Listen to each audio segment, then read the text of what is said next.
ya autónomos, que es Historia C. Fernández, que fue en un mail, fue el PDF, en un mail que enviamos a todas las casillas de correo que tenemos. Compartimos ese texto porque nos interesaba que ustedes pudieran tener un primer acercamiento al texto desde una lectura, se quiere, ingenua, para después poder, sí, en el día de hoy conversar y profundizar algunas ideas. Entonces, vamos a dar inicio al encuentro del día de hoy, siendo ya las 18:07. Le voy a pedir a Silvia que pase a la siguiente diapositiva.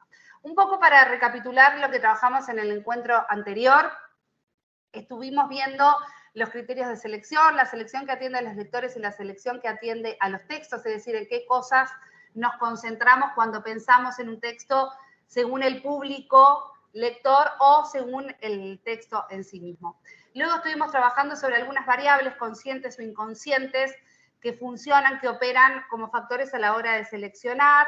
Estuvimos tomando algunas referencias propias de conversaciones con maestros que tienen que ver en qué cosas observan a la hora de seleccionar un texto. Y estuvimos abordando algunas ideas que tenían que ver con nuestras propias bibliotecas mentales, en términos de Brard, nuestra biografía lectora que nos permite también hacer esta selección. Y cómo incrementar nuestra propia biografía lectora en relación a la literatura infantil y juvenil nos permite también tener un abanico más amplio a la hora de elegir, ¿no? Uno elige en la medida de que conoce, nadie elige aquello que no conoce, por lo tanto, tener un conocimiento sobre la materia es bien importante. Retomé esta cita de Doty, de la cual Andrés estuvo haciendo como un estudio bien minucioso, solamente para refrescar y para traer a la memoria. Que puede decir feliz día en los bombones y en la galletita, esa que está globito, que diga el nombre de cada uno. Hay alguien que está con el micrófono. Ahí está, ahora sí, bien. Ahora sí. Muchas gracias. Ya lo silenció, muchas gracias. Entonces, pensar algunas preguntas, algunas ideas básicas, para pensar a la hora de seleccionar el texto, de dónde procede el material, quién y cuándo lo creó, qué grado de interés puede suscitar en los alumnos, y después está destacado en color azul aquellas preguntas que son de reflexión metalingüística y que profundizan un poco esta idea de la selección de textos a partir de su capital cultural, artístico, que nos permite, gramatical. Ahí está, que nos permite conocer más la lengua que hablamos.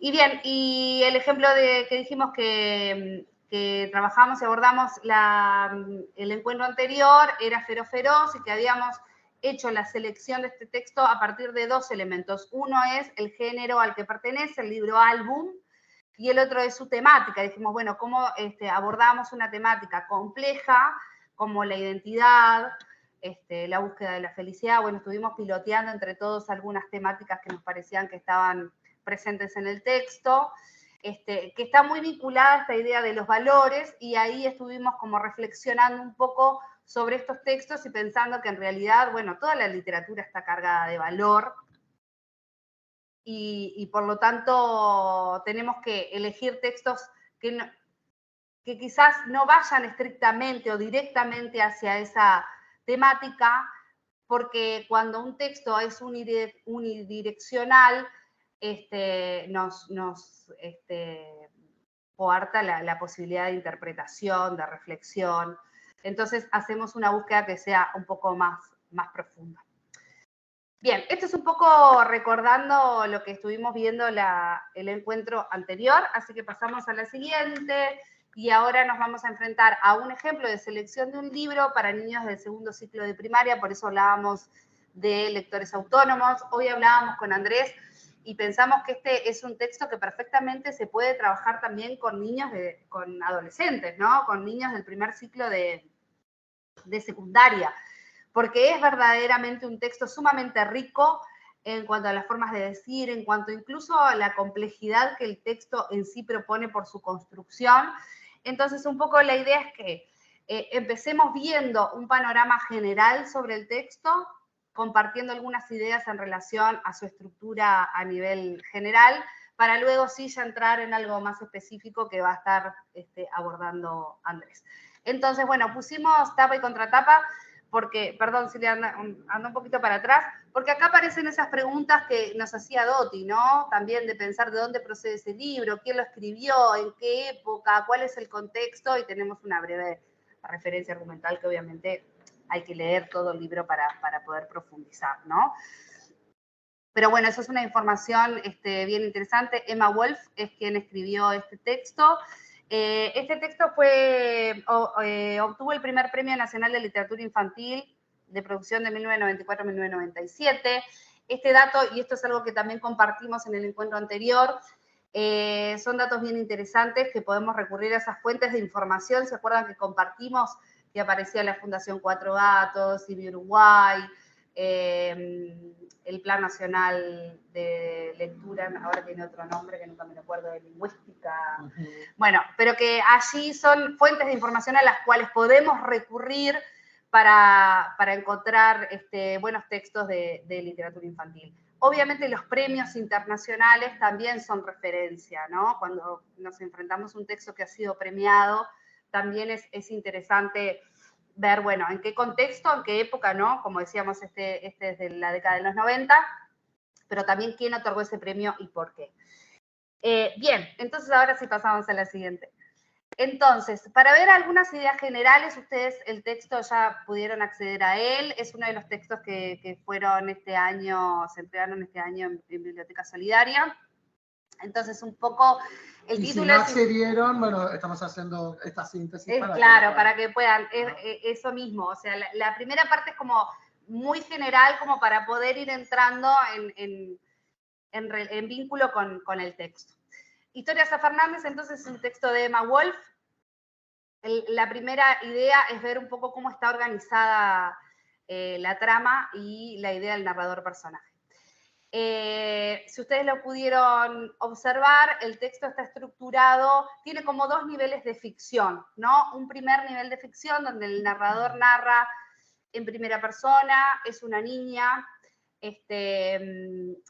que cuenta un poco por qué va a proceder a contar ciertas historias, ¿no? Hay un personaje allí que se menciona que es Fernández, nunca sabemos exactamente qué es o quién es Fernández, sí podemos deducirlo por la lectura del texto, pero no es algo que hace explícita la narradora. ¿Por qué me parece interesante la idea de una narración en primera persona? Porque lo más común en la literatura infantil y juvenil es el narrador externo. Es lo más común en la literatura, ¿no? Un narrador externo y omnisciente. Obviamente hay ejemplos y hay casos bien interesantes donde el narrador narra en primera persona. Eso obviamente tiene otras características porque hay una mirada fuertemente subjetiva, porque el narrador y el punto de vista son el mismo, salvo que el narrador se ponga en el punto de vista o la focalización de otro personaje, pero generalmente vamos a ver como algo más introspectivo. En esta idea que también permite este texto de la reflexión metaliteraria, tiene que ver que hay una historia y dentro de esa historia, que es este personaje protagonista, que va a contar la historia a Fernández, se articulan tres relatos más. Entonces tenemos tres historias dentro de otra historia. Esto permite también la reflexión metaliteraria porque la narradora, que es la que va inventando y construyendo estos tres relatos, va reflexionando a medida que los va creando, va reflexionando sobre sus propias creaciones y cuáles son los atractivos y cuando... No me saludó la otra vez la 108, yo no la voy a saludar. Bueno, otro micrófono, le vamos a pedir que yo te digo que no. No sé si se le baja el micrófono. Una te va a por favor. Juanza, y te va a saludar. Cóllate. Y no se le baja. Ahora sí, bien. Entonces, esto también es algo bien interesante, no es tan recurrente en la literatura infantil y juvenil, la idea de un relato que articula otros relatos dentro de sí mismo. Y por esta característica muchas veces se intercala dentro de la narración que está en primera persona y narración en tercera persona, y una apelación constante al interlocutor, que de alguna manera el interlocutor es Fernández y de alguna manera es también el público lector, ¿no? Cuando la protagonista le habla a Fernández también nos está de alguna manera interpelando a nosotros como lectores. Entonces, hay un juego de complejidad, Hay una exigencia en la competencia lectora. Por eso decíamos hoy que no, cuando, lo dijimos la otra vez también, cuando nosotros ajustamos un texto de literatura infantil y juvenil a una edad y no estamos teniendo en cuenta esas competencias lectoras que tienen los niños, que muchas veces son individuales, no se ajustan particularmente a una edad cronológica, estamos quizás perdiendo un público que puede ser sumamente rico e interesante, o estamos exigiéndole a un lector que quizás no pueda todavía encontrarse con este texto que tiene esta complejidad. Por eso, si bien yo miro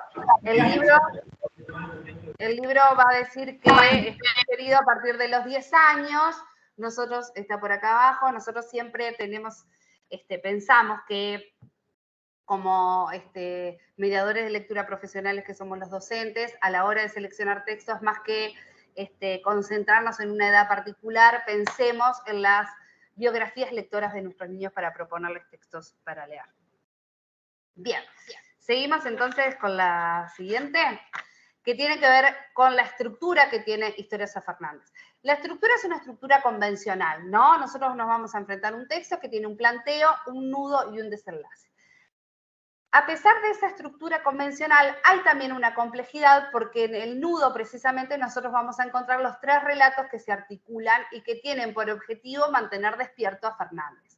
Por lo tanto, hay ciertas cuestiones que tienen que ver con el ritmo que se le tiene que dar al relato, que ahora vamos a hablar un poquito de eso, van a estar asociadas a si Fernández está respondiendo positivamente a las historias que se cuentan, o es necesario acrecentar o agregar más elementos a la historia, acrecentar el ritmo o agregar otros elementos para poder involucrarlo y que el personaje finalmente no se duerma.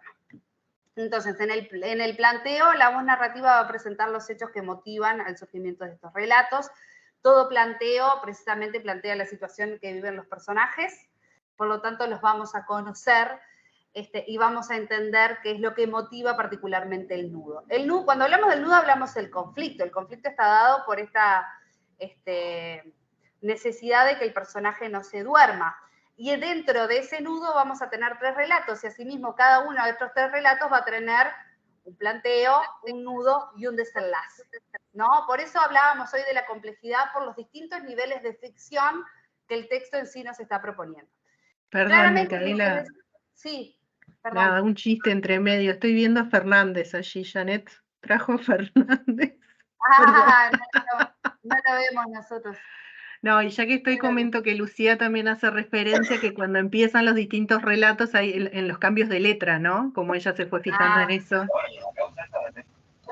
Bien. Y es importante también, quisiera agregar que, por ejemplo, para quien no ha leído este texto, Fernández es un gato, ¿verdad? Es un gato que ha tenido un accidente, entonces, para mantenerlo despierto, aquí la narradora se ocupa de justamente mantenerlo despierto a través de las historias que le cuentan, ¿no? Hicieron como un detalle. Sí, lo estaba dejando para adelante. No pasa nada. Me remató el chiste. No, para nada. Ese alumno que termina la clase. No, es el alumno 12, que ya sabe más que... Por favor. No, está en la próxima diapositiva, pero está bien porque si no capaz que queda, para aquel que no leyó, queda como un poco descolgado el por qué quién es Fernández y el por qué Fernández no se puede dormir. Entonces, como les decía, en esta estructura que nosotros nos estamos planteando, planteo, nudo y desenlace, que es la estructura tradicional, convencional de un cuento, cada uno de los relatos va a tener a sí mismo esa misma estructura. Por eso hoy yo hablaba de distintos niveles de ficción y de complejización de la lectura. Además, si yo quiero aún generar otro nivel de complejidad y de reflexión, tenemos una clara intertextualidad con las 1001 noches, ¿no? Ese es otro texto que puedo traer a colación para trabajar precisamente esta idea de distintos niveles de ficción, de la necesidad de contar historias, de cómo, en este caso, el contar historias no es para que se duerman, sino precisamente para que se mantengan con la atención y estén despiertos. En el desenlace lo mismo, cada relato que se articula, La Gran Duquesa y la Papa, Corazones Confundidos, Aventuras en los Mares del Mundo o El Fantástico Animal Australiano, tiene su desenlace propiamente dicho. En el caso del relato primario, digamos, de Historias Fernández, la voz narrativa va a evaluar si pudo lograr su misión de que Fernández no se duerma. Se va a cuestionar si Fernández no se durmió porque los relatos eran sumamente atractivos o porque en realidad le gusta dormir en lugares muy particulares y precisamente el almohadón no es lo que le gusta. Y además hace otra reflexión que es bien interesante que tiene que ver con el cansancio que siente de haber contado estas historias porque las vivió de tal manera que es como si hubiese estado dentro de las historias que contaba, ¿no? Esto también es bien interesante porque tiene que ver con la idea de la mediación de la lectura y de todo lo que conlleva aquellos que abordamos y trabajamos con la mediación. Sabemos que mediar no es solamente ir a leer un cuento y ya está, ¿no? Hay todos otros mecanismos que ponemos en funcionamiento a la hora de leer para otros y de leer con otros que nos lleva muchas veces a un cansancio que es físico, que es emocional, que tiene que ver con el ponerle el cuerpo a la lectura. Bien, ahora sí vamos a lo que Andrés nos adelantó, que tiene que ver con quién es o qué es Fernández. ¿No? Hay en el relato una intención de retrasar la presentación del personaje. Sabemos su nombre, sabemos qué le gusta, sabemos lo que no, sabemos cuántas vidas le quedan, pero nunca se dice estrictamente.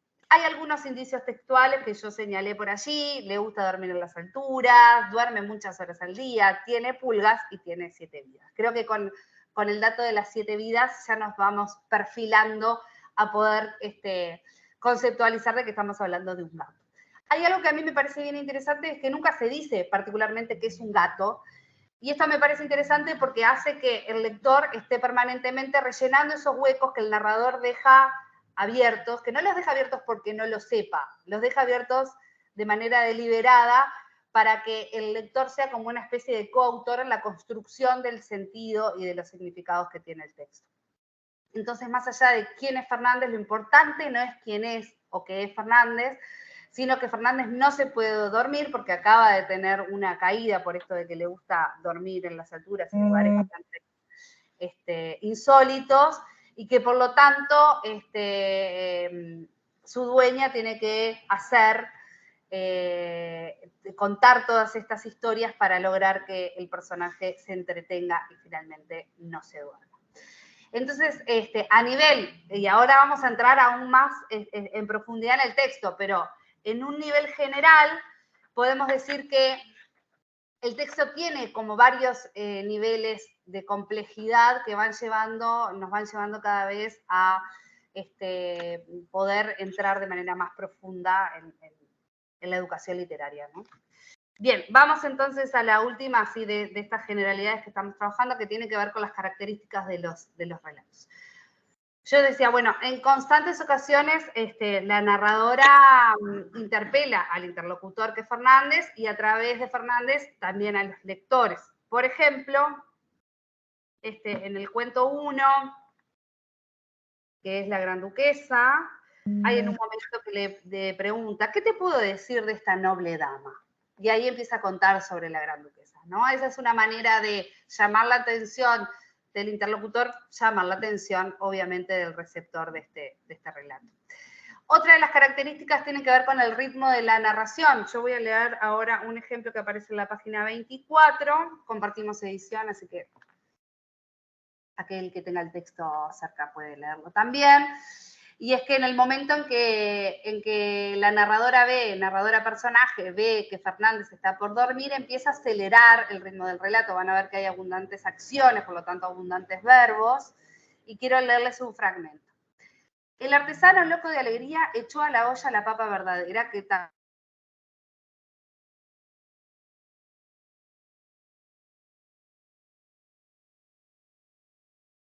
Bien, parece que se les cortó. ¿A mí me escuchan? Ahí está para entrar de nuevo. Ahí estamos de vuelta. Bueno, volvimos. Ahí estamos de vuelta. ¿Nos ven y nos escuchan? Sí, se escucha bien. Bien. Bueno, Y se escucha bien. Vicisitudes propias de la virtualidad. Así que bueno. La tecnología que no es infalible. Bien, entonces, estábamos leyendo el ejemplo que aparece en la página 24, que es en el primer relato. Empiezo de nuevo por las dudas porque no sé cuándo se corta. El artesano, loco de alegría, echó a la olla la papa verdadera, que tardó 19 minutos en ablandarse. En el último minuto metió la espumadera para sacar la papa. ¿Era la falsa? No, era la verdadera. ¿Era la falsa? ¿Cuál era? El artesano transpiraba. Ya resonaban en el corredor los pasos de los verdugos. Tratando de despecar la papa, se le cayó la espumadera dentro de la olla. ¡Maldición! ¿Dónde había otra espumadera? ¿Habría otra espumadera en la cocina, en esta cocina desgraciada? Buscó desesperadamente. Encontró una colgada, muy alto. Consiguió un banquito, trepó, no alcanzaba. Se le enredaron los pies en la soga, cayó, se levantó. Encontró un colador de té. Los verdugos abrieron la puerta. ¡Condenado colador! ¿Por qué los hacían tan cortos? Lo metió en la olla, sirvió los dedos, gritó. ¡Los verdugos se le echaron encima! En el último segundo sacó una papa. Milagrosamente era la verdadera. Así fue como la gran duquesa se dio el gusto de comer papa y así salvó el artesano el pellejo. Vieron que acá hay como una idea de acelerar el ritmo, particularmente para llamar la atención del interlocutor. Y por último, hay una valoración del relato contado por la protagonista en función del propósito. Cada vez que termina el relato hay una reflexión metaliteraria que tiene que ver con la construcción del relato, con la función, dependiendo del propósito que tiene la narradora. Por lo tanto, nos pareció un texto que implica una complejidad muy interesante, que invita a una reflexión literaria, una educación literaria incluso compleja. Por eso decíamos, no nos podemos limitar en cuanto a las edades y pensar que este es un texto que está dirigido a lectores autónomos del segundo tramo de educación primaria y probablemente el primer tramo de educación secundaria. Así que ahora los voy a dejar con Andrés Rodríguez, que va a estar hablando con ustedes un poco más en profundidad sobre el texto. Bien.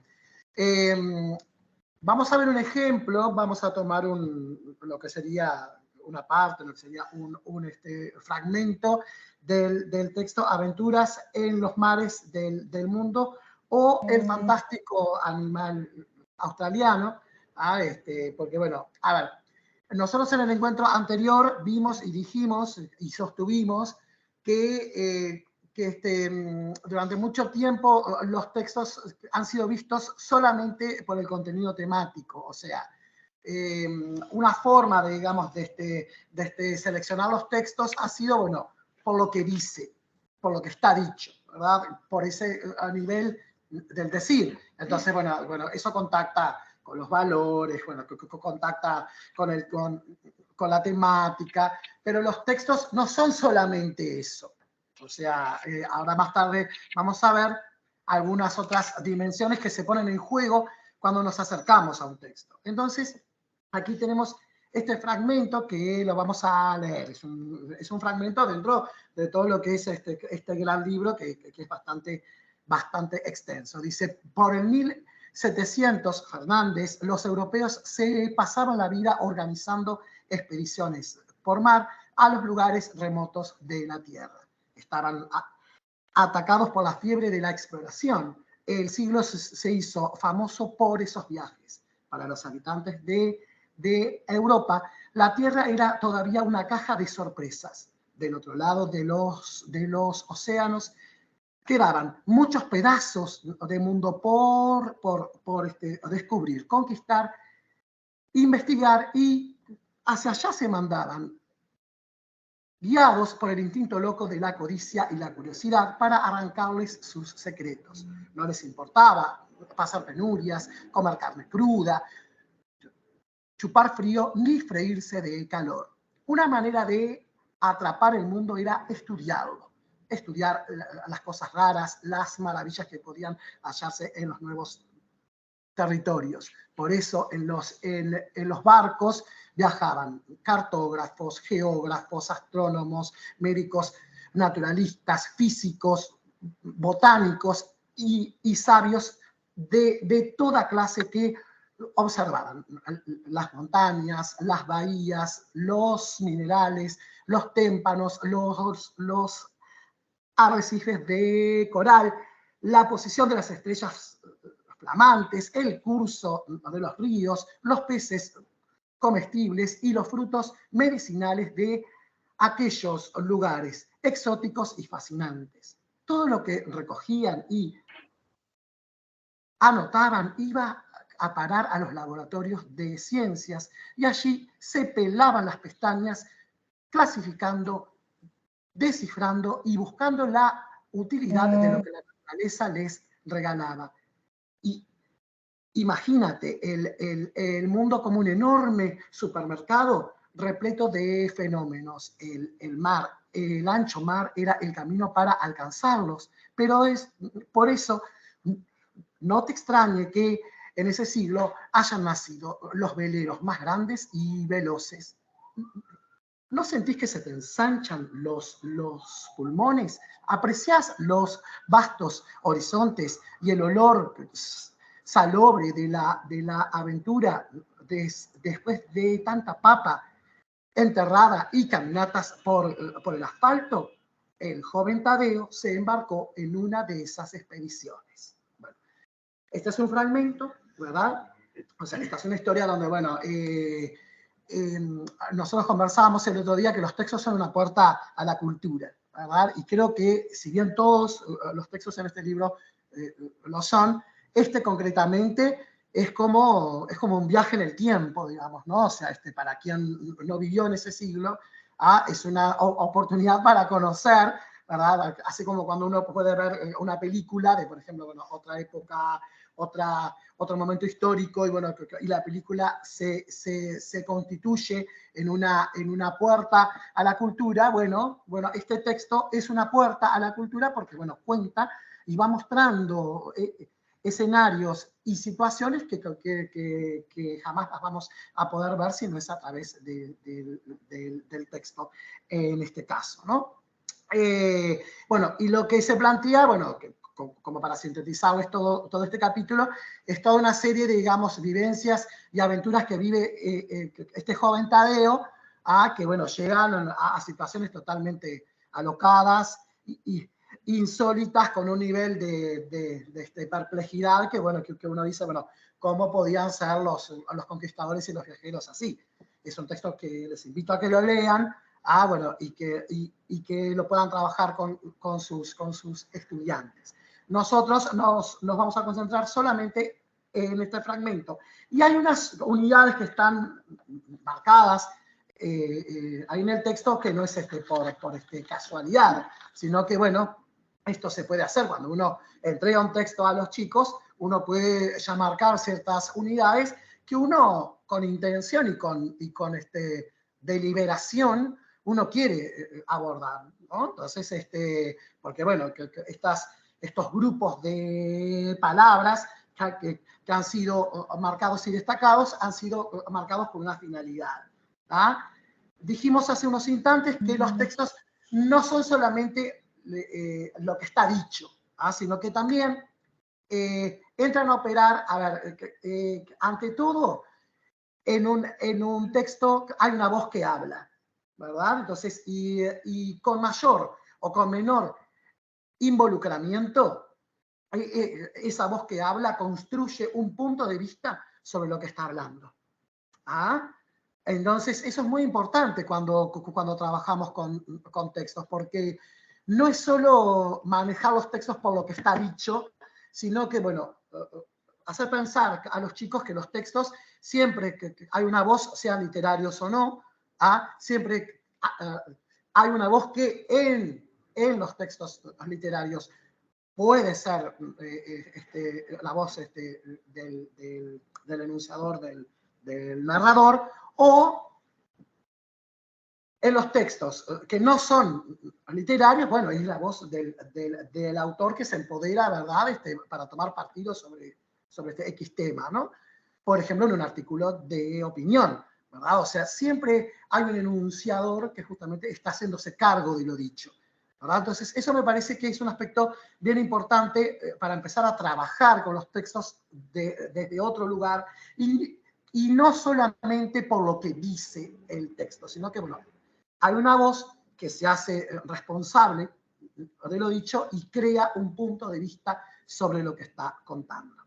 Bien, estos grupos de palabras, a ver, pensemos un poquito antes de continuar a la siguiente diapositiva, pensemos un poquito, bueno, ¿por qué habrán sido pintados estos grupos, ¿no? O sea, hay una intención, hay una finalidad que justamente, bueno, a ver, es poner de manifiesto cómo construye la voz, aquí esta voz de cómo construye la niña, la imagen del conquistador, ¿verdad? O sea, todos estos grupos de palabras, si ustedes miran y observan, todos apuntan a cómo el enunciador, la niña, hay un micrófono que está activado, si lo podemos, ahí está, muchísimas gracias. Aquí el enunciador se hace cargo de construir una imagen del conquistador. ¿Ah? Y justamente, bueno, vamos a leerlos antes de pasar a la siguiente diapositiva. Vamos a leerlos, dice, los lugares remotos de la Tierra, la fiebre de la exploración. La Tierra era todavía una caja de sorpresas, ¿ah? Muchos pedazos de mundo por descubrir, conquistar, investigar, instinto loco de la codicia y la curiosidad, las cosas raras, las maravillas que podían hallarse en los nuevos territorios, el mundo como un enorme supermercado repleto de fenómenos, los vastos horizontes y el olor salobre de la aventura. Dicho esto, pasamos ahora sí, Silvia, a la siguiente diapositiva. Como decíamos hace un instante, todo texto es una construcción de un punto de vista de quien habla, ¿verdad? A ver, quien habla podrá involucrarse más o menos respecto a lo que está diciendo, pero siempre hay un posicionamiento sobre lo que se está diciendo, ¿no? Entonces, en este caso, el narrador asume una posición respecto a lo que está contando, ¿verdad? O sea, digo, que está presentando a los conquistadores de determinada manera, ¿no? Entonces, esto formó parte de una consigna que, digo, acá se la presentamos ya digamos, ya resuelta. Acá dice, distribuye cada sintagma señalado con rojo en el texto como respuesta a las dos preguntas planteadas a continuación. Bueno, y se le da algún ejemplo ya resuelto, ¿no? Entonces tenemos dos preguntas aquí que son importantes y que nos permiten hacer esta agrupación, ¿no? Según el narrador, ¿cómo ve el europeo al mundo que está conquistando? ¿Ah? Y según el narrador, ¿cómo se siente el europeo al conquistar nuevos mundos? ¿Verdad? Entonces vieron que acá es trascender solo, bueno, quién está hablando, cuál es el personaje, qué hace primero, qué hace después, que si bien son preguntas válidas, estamos en el nivel del contenido temático. Acá ya nos estamos posicionando en otro nivel que también produce interpretación, que tiene que ver con el nivel más digamos, entre la relación entre el contenido temático y la dimensión enunciativa del texto. ¿A qué nos referimos con la dimensión enunciativa? Bueno, a quién está hablando y cuál es el punto de vista asumido sobre lo que habla, ¿no? Entonces, aquí se colocaron las respuestas, ¿no? Por una cuestión de, digamos, rapidez, ¿no? Queríamos hacerlo más que con algunos efectos, pero no pudimos. Entonces, bueno, a ver, según esta niña, ¿verdad? Según este narrador construido, ¿no? ¿Cómo se ve al mundo? O sea, bueno, o cuál es la imagen que el europeo construye sobre el mundo que está conquistando. Entonces, hay ciertas afirmaciones que son hasta fuertes, diría yo, ¿no? Lugares remotos de la Tierra, una caja de sorpresas, muchos pedazos de mundo, el mundo concebido como en pedazos, ¿no? Las cosas raras, las maravillas que podían hallarse en los nuevos territorios, el mundo como un enorme supermercado repleto de fenómenos.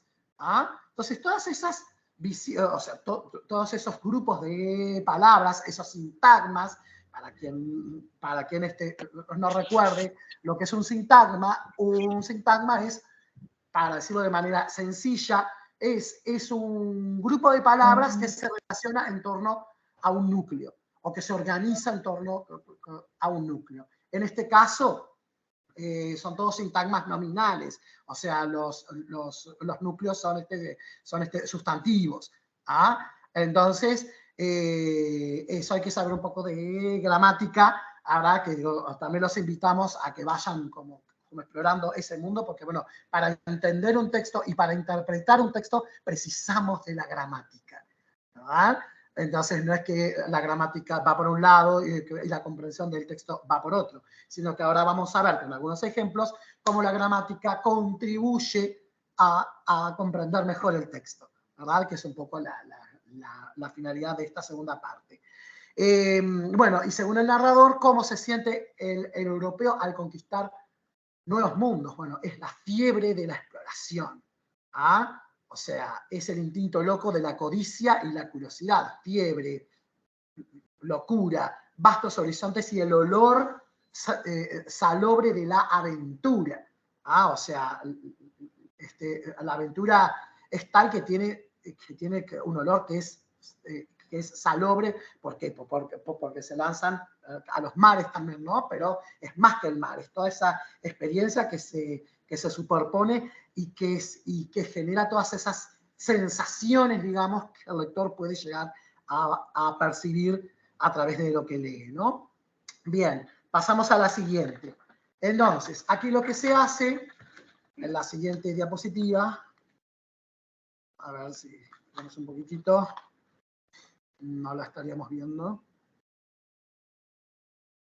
Pasamos al siguiente, Silvia, no sé si me estás escuchando, ¿no? Pero...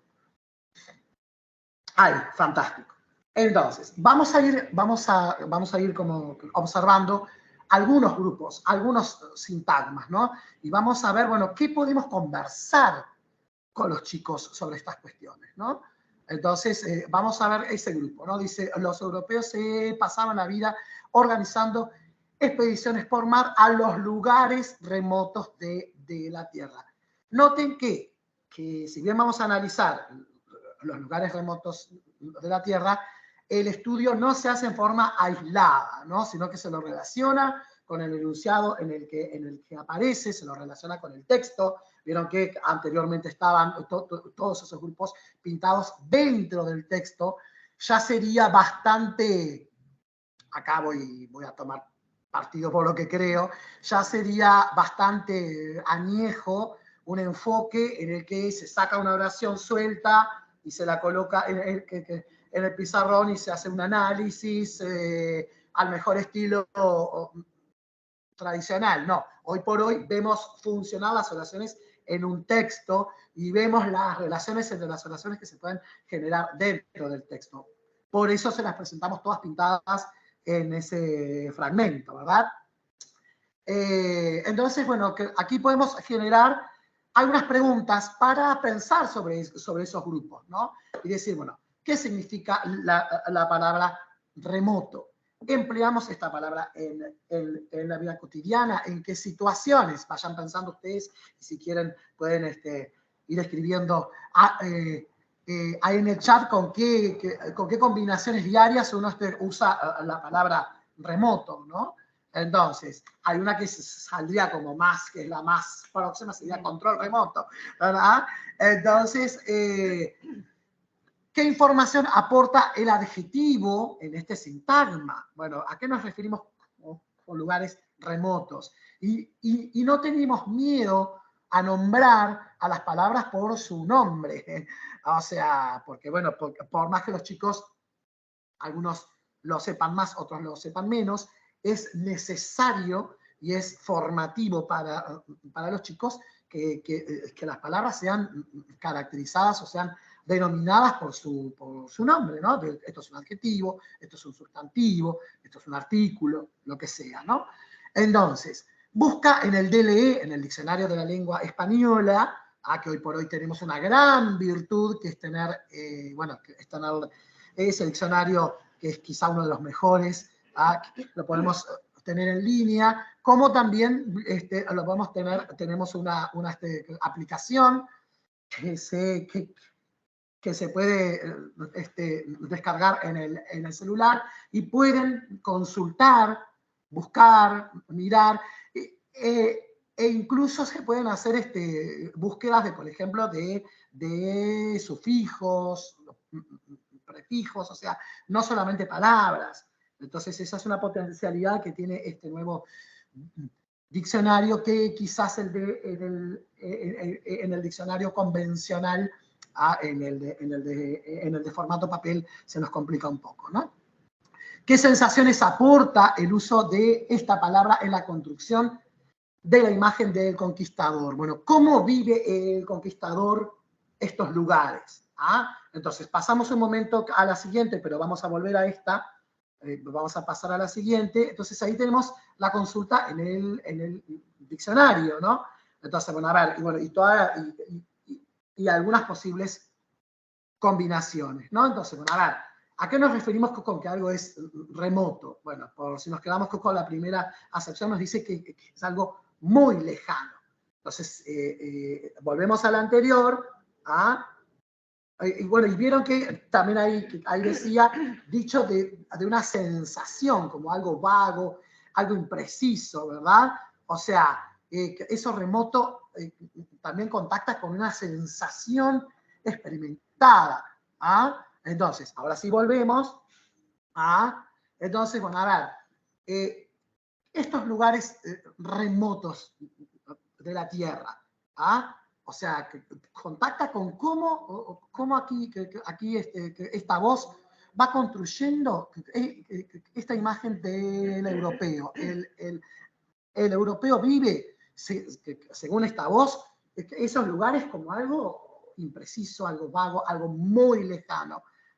Entonces yo puedo incluso hasta jugar y poner en diálogo este fragmento con la entrada de diccionario y ver si, por ejemplo, si puedo sustituir por adjetivos similares o que produzcan el mismo efecto. Cuáles sí, cuáles no, cuál sustitución ya nos aleja un poco de ese significado o de ese sentido, mejor dicho, que se está aquí construyendo, ¿no? Entonces, bueno, ¿qué estamos trabajando aquí? Adjetivación, selección y precisión léxica, ¿verdad? Tanto que nos quejamos que los chiquilines no tienen léxico. Bueno, el léxico hay que proporcionárselos a través de los textos, y los textos son portadores de léxico, pero no es solamente leerlos. Esto se llama, actualmente se llama, vieron como en las ciencias naturales, vieron que eso todos los que somos maestros sabemos de eso, vieron que en las ciencias naturales se habla mucho de la metodología científica, ¿verdad? De la observación, la experimentación y demás. Bueno, hoy por hoy en lengua se está hablando también de observar y experimentar con las palabras. Entonces eso creo que es un salto muy, muy importante que se está gestando en lo que es la didáctica de la lengua, generar esas instancias de manipulación de las estructuras de la lengua, de observar fenómenos. Bueno, a ver, yo aquí lo pongo al chico en ese desafío de justamente observar. Bueno, a ver, ¿qué pasa si yo cambio un adjetivo por otro? Entonces ahí estamos observando, estamos generando observación sobre el decir. Entonces, bueno, ¿qué pasa si yo cambio, no sé, cambio número, no sé, bueno, acá sería solamente número, pero, a ver, eso es empezar digamos, a jugar con las palabras, ¿no? Que es lo que buscamos también, para que no sea una enseñanza expositiva o para que no sea, es esa cosa, digamos, memorística y poco reflexiva, ¿no? Sino que los conocimientos gramaticales se puedan vivenciar a través de justamente de la observación y de la experimentación. Pasamos a la siguiente. Ahí, exacto, ahí está. Bueno, acá tenemos este otro grupo de palabras, ¿no? Entonces, para los habitantes de Europa, la Tierra era todavía una caja de sorpresas. Entonces, aquí, acá lo que vamos a trabajar es justamente, bueno, lo que sería un recurso estilístico que es la metáfora. O sea, aquí la Tierra es presentada como una caja de sorpresas. Entonces, aquí podemos hacerlos pensar a los chicos y decirles, bueno, a ver, en esta oración, ¿cuáles sintagmas se relacionan o se asocian por tener un rasgo en común? ¿Ah? Las características de la Tierra son iguales a las características de una caja de sorpresas, porque, a ver, hay que problematizarlo, ¿no? Bueno, a ver, que yo puedo comparar a la Tierra con una caja de sorpresas. ¿Cuál es el rasgo en común que une estos dos significados, ¿no? Entonces, bueno, ¿y cuál es el efecto que justamente produce una caja de sorpresas? Bueno, expectativa, incertidumbre, curiosidad, y en el caso de los europeos era demasiada curiosidad, ¿no? Era esa cosa de, bueno, de creer que el mundo era de ellos, ¿no? Y que, bueno, y que podían hacer y deshacer a su antojo. ¿Ah? Eso lo dice también aquí la narradora a lo largo del texto, ¿no? Entonces, ¿cómo pueden relacionarse estos efectos con la actitud del conquistador presentada por el narrador? Bueno, para el conquistador, esta imagen que se está construyendo a través de los sintagmas nominales, es un conquistador que, bueno, que todo lo que ve lo quiere, todo lo que ve toca, todo lo que ve va y conquista, todo lo que ve va y arrasa. ¿Ah? Entonces, a través de este recurso estilístico, como es la metáfora, se construye este aporte hacia la imagen del conquistador. ¿Ah? Pasamos a la siguiente. Todo lo que le genere dudas, inquietudes, todo lo que les haga ruido, todo lo que digan, ¿y esto cómo es? Bueno, anótenlo, escríbanlo ahí en el chat y podemos hacer un intercambio, ¿no? Del otro lado de los océanos quedaban muchos pedazos de mundo. Esto a mí, yo cuando lo leí por primera vez, creo que fue lo que más este segmento a mí me enamoró, porque dije, caramba, o sea, aquí hay una relación entre la gramática y el sentido del texto, ¿no? Este sintagma nominal que tiene como núcleo ese sustantivo pedazos, ¿verdad? Bueno, y todos sus modificadores están construyendo una imagen de cómo el europeo vivía y sentía a los conquistados, ¿no? Entonces, dice, en el sintagma subrayado hay una palabra que muestra así, por más que sea no va a bajar el volumen. La gente nunca sabe cuánto daño puede llegar a hacer por lo que hace. Entonces, en el sintagma subrayado hay una palabra que muestra la manera en que el conquistador percibe cómo es el nuevo mundo. ¿Cuál es esta palabra? ¿Posee algún tipo de connotación subjetiva? ¿Cómo podría el narrador haber dicho este sintagma sin usar esta valoración? En consecuencia, ¿para qué es empleada? ¿Vieron cómo las preguntas, a ver, ninguna pregunta va, digamos, a dar ya la respuesta pronta, sino que son todas preguntas que apuntan a razonar, a hacer pensar a los chicos, ¿verdad? Y obviamente que las preguntas, muchas de ellas, portan también ciertas explicaciones consigo, ¿no? Entonces, ¿a qué categoría gramatical corresponde esta palabra? Prueben sustituirla por otros sinónimos que pertenezcan a la misma categoría gramatical y que produzcan el mismo efecto valorativo, despreciativo que la original. Porque, o sea, acá evidentemente hay una mirada que es valorativa seguro. Y después, bueno, habrá que ver cuál es el alcance de esta expresión, ¿no? Pedazos de mundo. Yo puedo hablar del mundo por partes, como si fuera una torta, digamos, a la que la podemos partir y manejar como quisiéramos. Bueno, todas esas discusiones se pueden dar en la clase, ¿verdad?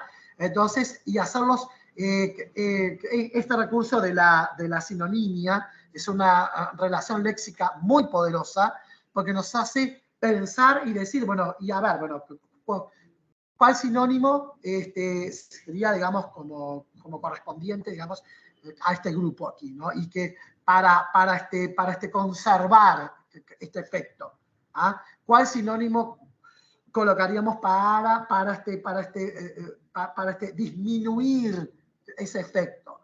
¿Ah? Entonces, todos esos juegos que se van planteando son bien ricos porque hacen pensar al chico sobre esa relación entre lo que está dicho, cómo está dicho y para qué está dicho. ¿Verdad? Son 3 preguntas claves que las vamos a ver ahora. Siguiente diapositiva. Que ya estamos. Bueno, a ver, antes de esto, a ver, podemos sacar una. Pasala así ahí, a la que estaba. Ahí va. Los textos pueden ser comparados. Yo aquí les traje a esta hora, una hora poco prudente quizás, algo rico, ¿verdad? Para que nos estimule, al menos visualmente. ¿Por qué traje esta analogía? Son analogías, ¿verdad? Los textos se comparan, son comparados o son ilustrados con 2 situaciones de la vida diaria, ¿no? Con un hojaldre. Bueno, esto tiene base teórica. Hay un autor que se llama Jean-Paul Blanquart, que él dice que los textos son un hojaldre, o sea, digo, a ver, acá me expresé mal. Los textos no son un hojaldre, sino que pueden compararse con un hojaldre, ¿verdad? Porque digo, esto es una analogía, ¿verdad? Entonces, ¿por qué? Porque vieron que un hojaldre tiene muchas capas. Vieron todas las capas que tiene ahí, ¿no? Capa y capita, y más chiquita, y más grande. Ahora, si yo muevo alguna de esas capas, algo va a pasar con el resto de la estructura, ¿no? Y con el resto más que de la estructura, con el resto de lo que es el sistema, en este caso que es un hojaldre. Los lentes, ¿para qué nos sirven? La analogía de los lentes nos va a permitir ver y posicionarnos desde diferentes lugares para observar este hojaldre o este texto, que es lo que queremos comparar. Ahora, siguiente diapositiva que nos va a aclarar esto de mejor manera. Algunas reflexiones emergentes. Interpretar un texto va más allá de los límites del contenido temático. Eso creo que hoy, al menos con que hayan quedado sensibilizados, ya es objetivo cumplido, ¿verdad? Porque, a ver, esto lleva tiempo aprenderlo, estudiarlo, apropiarse, ¿verdad? Entonces, ya con que ustedes digan, pero no es solamente plantear, bueno, quién es el personaje, y dónde estaba, y cuándo estaba, y qué era lo que estaba haciendo. Bueno, si yo ya puedo empezar a pensar, a cuestionar un poquito a mis prácticas habituales, ya es un avance.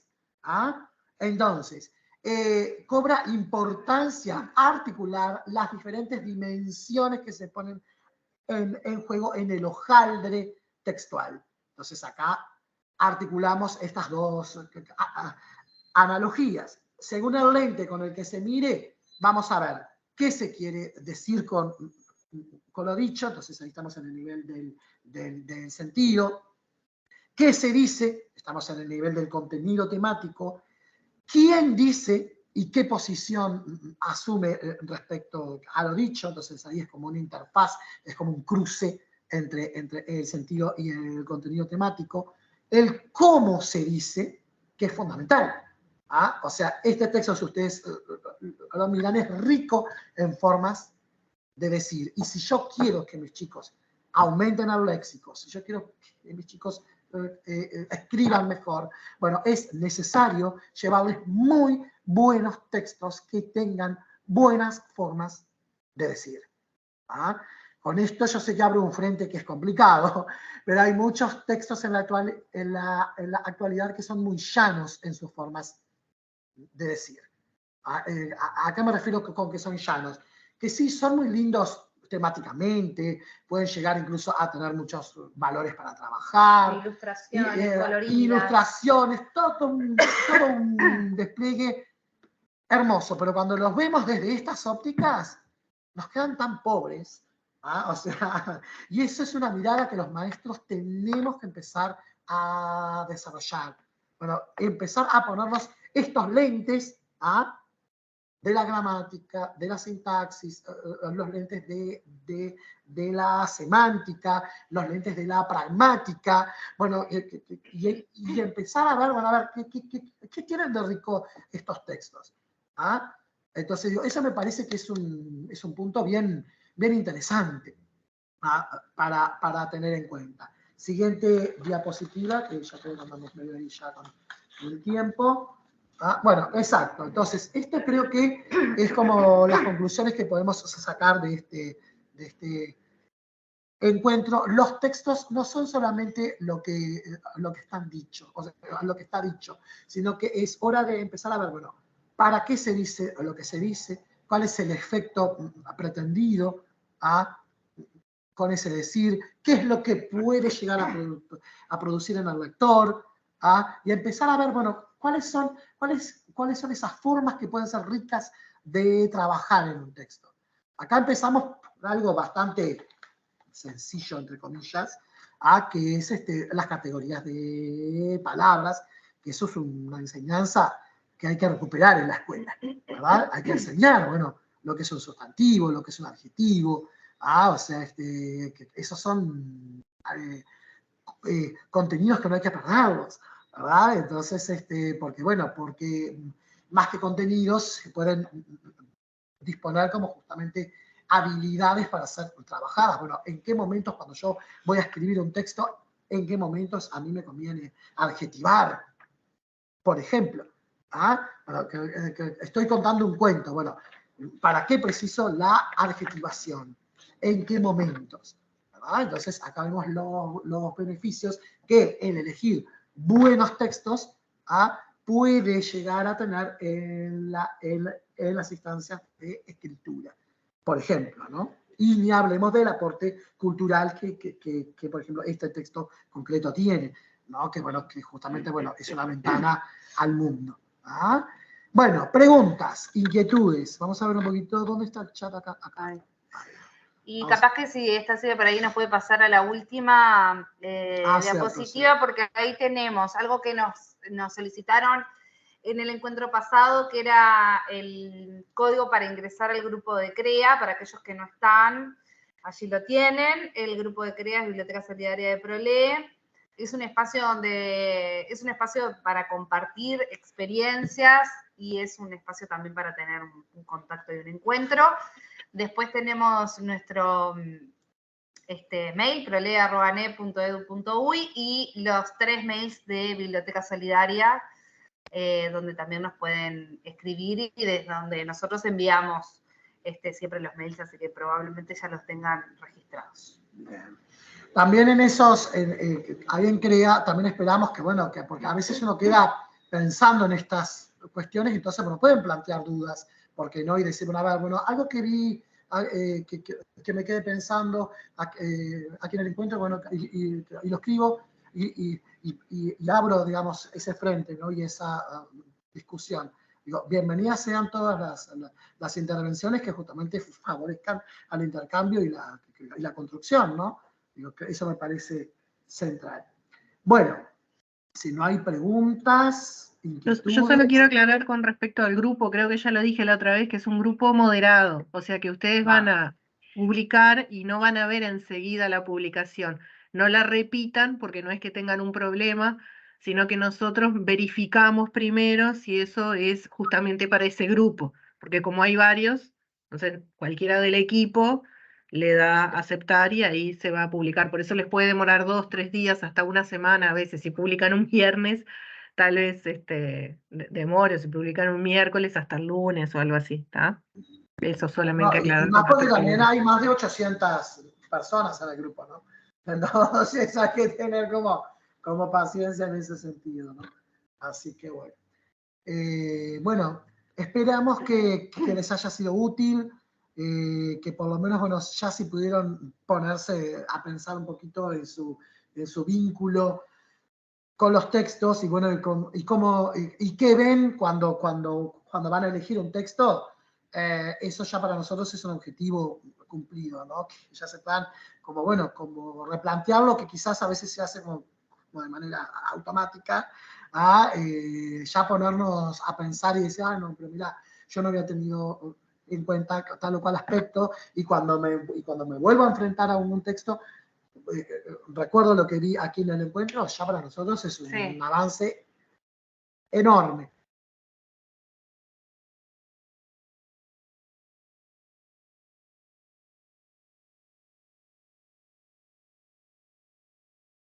Bueno, se ve que se les cortó a los compañeros, pero estaban terminando igual. De nuevo, cualquier cosa o preguntas o lo que tengan, Andrés dijo en el grupo, tal vez llega más directo si lo hacen directamente a la biblioteca, el correo de Biblioteca Solidaria, y ahí se las podemos contestar, o derivamos o para Micaela o para Andrés, las consultas que tengan. Les agradecemos mucho que hayan estado a esta hora, siempre escuchando y tratando de pensar cosas para los chiquilines. ¿Tá? Ahí volvieron. ¿Tá? Ya estaba ahí volvimos, sí, perdón. No, por favor. Perdón. No, hemos ido así, hemos sacado la lotería, porque la conexión acá no es muy buena. No es muy buena. No, pero el encuentro pasado no sí, el encuentro pasado fue bárbaro. Pero bueno. Bueno, que pasen bien entonces. Muchas gracias. Estimados y estimadas. Gracias. Muy buen fin de semana. Y bueno, y estamos en contacto siempre a las órdenes para lo que necesiten. Muchas gracias. Nos vemos.